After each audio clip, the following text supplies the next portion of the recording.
not necessarily answered by what you said so far. So if I hear you saying that outside funding has determined what's been taking the precedence, and now you're looking at those innovative schools, which are usually specialty boutique schools, to see if you can get the answer to the regular schools. I would be interested in seeing in your strategic plan how you're going to make that fit. I don't think strategically you're going to get the answers from specialized schools about what goes on in the regular schools. So I'd be interested in your strategy there. But when I talk about that if you like. okay, but when I called last summer the CEO line, it took me 6 weeks to finally get the answer to the question I had called to talk to the CEO. And the answer was around We apologize for that. It shouldn't take, if your point is to kind of share that in a public format, 6 weeks is not an acceptable time. It's been my experience, and I still haven't gotten the material from my last request 2 weeks ago. But that's just normal. That's probably because your material request is probably voluminous in nature. No, it was sitting on at the work session of the board meeting on the table. So I know it's in your offices. People just aren't giving it to the person who I asked. But we'll work on that. I appreciate that. Customer service is one of our priorities. Well, that's what I mean. But the question I asked was, why was Max Hayes being given preference over the regular schools, and in terms of taking the site that the regular school, the relief school, is supposed to have, and giving priority in terms of planning. This is an example about saying I don't think you've answered the question. I don't think that's a question that's on the list. But today's example is. Oh, okay. The answer I was given is that was partly what you're saying, that Max Hayes was pushed by the corporate community. I asked a question about how many vocational students did the state project, and I was told the answer was about 500. And I said, well, how did we get to 800 school built for 800? I was told that was coming from taking the projected regular student population, taking the dollars which would have been allocated to them, and putting it into Max Hayes with the hope that Max Hayes would attract suburban students. This came from the deputy director that you assigned to give me the answer. Now, in my mind, that is taking resources from regular students. That's a very dramatic example, but I think it probably is the kind of thing Norma was alluding to, that distracts the district from the problems of the regular students, taking actual resources, not just resources they can't get, letting outside sources begin to shape a school where the community maybe should have a say on some of these things, and brings into question the metropolitan preference, wondering if the attraction isn't for a bigger school district that would be more than just Cleveland, Cleveland municipal students. Nothing wrong with that, as long as you take care of the 50,000 students here now as the first priority, and we see progress there. So the examples you said, I don't see in that example where your answer is valid. So what's your question? How do you account for taking? Is it true that you're going to be taking, in order to build Max Hayes, you're going to be taking, using some dollars, maybe up to, that would be provided to 200, the estimated 200 students that aren't going to be in that vocational high school? You only have from where? From the state. State dollars. Here's what your deputy told me, that 500. I have to leave at 7:30 now. That 500 students, that the state certified vocational capacity at 500.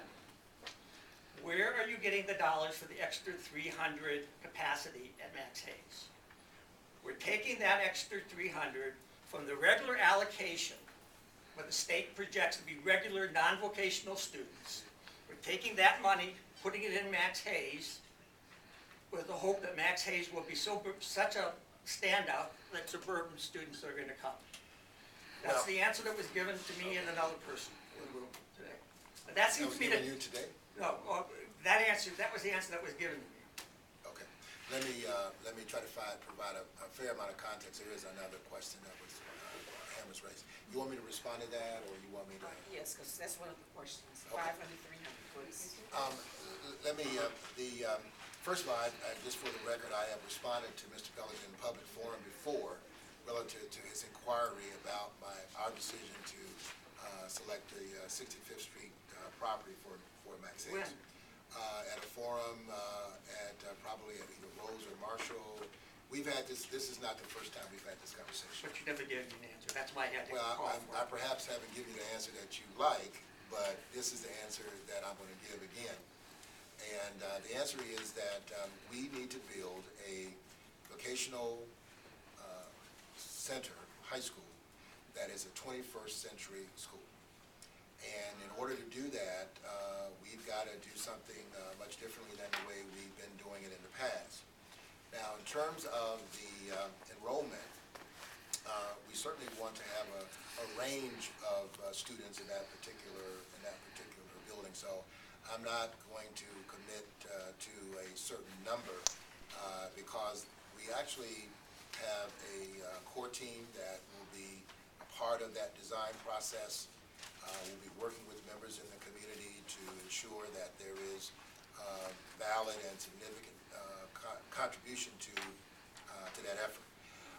And so the bottom line is that the choice, because one of the reasons I know I responded is that you were questioning me about why we chose to build Max Hayes versus a West Side Relief. And you may not remember that question, but I do. And the response that we provided is that given our land challenges, given the priority that I have placed on the need for a premier vocational high school, we made the decision to move with that initiative first. It was not made as a result of corporate decisions. We do have a number of industrial partners who have expressed a willingness to work with us at Max Hayes, the new Max Hayes, and we intend to utilize those external groups to help us design a quality building. We do have some strategies around increasing enrollment that we believe would be of benefit to the district long term, and we think that is around being able to provide high-quality programs that parents choose and that they want to go to. When parents have a choice, they want to choose a high-quality program. So if you want to be a carpenter, or plumber, or a technician, and you may not have thought about that before, a new Max Hayes may extend that kind of opportunity. And in my final minute, Ms. Bell, I would say that we remain extraordinarily committed to the citizens and the kids of this community.